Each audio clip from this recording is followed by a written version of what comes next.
What up, juniors? Hi. Okay. Uh, William Henry Harrison died. Dead. Poor guy. John Tyler comes in, and he is the president now in 1841. Okay. And there's like two things that are kind of dominating. Well, two things that I'm going to talk about during his presidency, not four, but two things that I'm going to talk about. One is the Amistad case.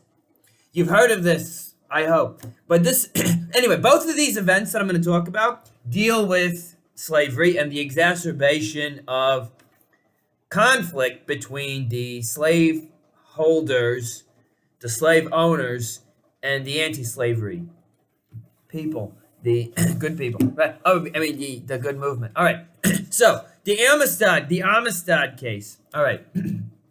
There was this so the slave trade had been abolished, right, in the Atlantic. You weren't supposed to kidnap slaves from Africa and bring them over the Atlantic. You also weren't really supposed to be moving slaves back and forth in the Atlantic at all. That's why they were going on these land routes up and down from down into Georgia and Alabama and Mississippi and Texas as they're moving west, Louisiana. So they were like going overland, right? Not you weren't really supposed to be out in the Atlantic, right? But there was this American merchant vessel, that left Hampton Roads, Virginia, with 135 slaves, and it was going down to New Orleans to sell them into the Western slave market. On November 7th, 1841, the slaves rebel on the ship. They kill one of the owners, one of their owners, and they wound several crew members, and they take command of the ship, so it's a mutiny, right?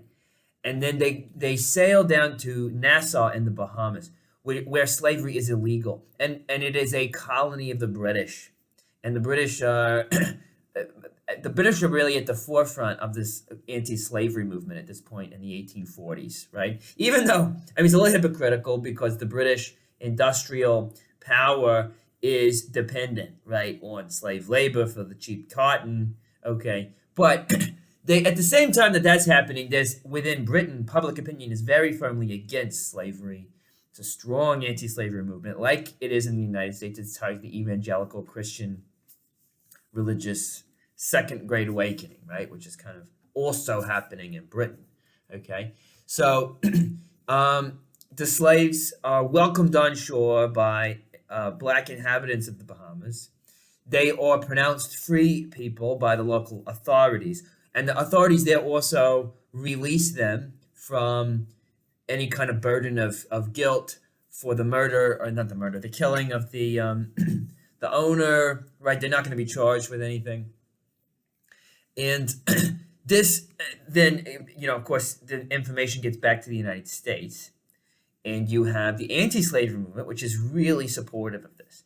And there is this representative in the House of Representatives, Joshua Giddings, who declares the mutineers justified in everything they did. And the House of Representatives sanctions this guy, but he is supported by anti-slavery constituents. So he's reelected in a landslide. So you have one portion of the population that's really excited about the Amistad case, pleased that these slaves have been successful. You've also got, of course, the pro-slavery element who is angry, and especially the owners of those slaves who rebelled, who are demanding compensation. So who are they demanding compensation from? From the British government. And of course, why? Because the Bahamas is a colony of Britain, okay? And the British, and they see the British as trying to interfere in American affairs in terms of being an anti-slavery movement, or supporting the anti-slavery movement. So they see this as like British interference. Okay. Well,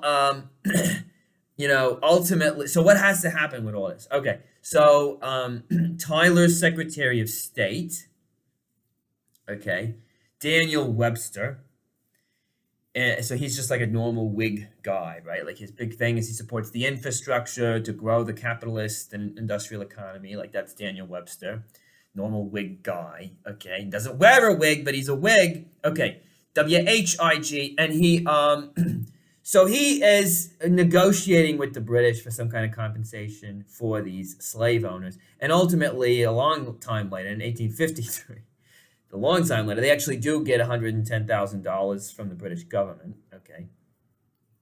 But the British, in exchange for, maybe compensating, if we're back in the time of 1841 here, 1842, they're saying, look, okay, maybe we'll compensate you. But look, here's the deal. You have to allow British sailors to board American vessels to make sure there aren't slave cargoes in the Atlantic, because that's illegal now. We've all agreed on that. And of course, this kind of explodes into a big issue for Tyler, because the Democrats who are condemning the British as interfering with slavery and interfering with American affairs can say, look, impressment is happening again. They want to be impressing people, getting on the ships and taking cargo or whatever. Okay, so it becomes a huge thing in the newspapers, and it's not really good for Tyler. Because the Democrats are able to kind of stir up some anti-British sentiment, okay? And, of course, radical slave owning interest is really unhappy about all this, all right? So, but ultimately it's a good news for the slaves who were on the Amistad, because they got off, and that was good for them, right? Of course. Okay. So we see here this increasing tension between the slave interest and the anti-slave interest. And this is, of course, also a regional thing, North and South.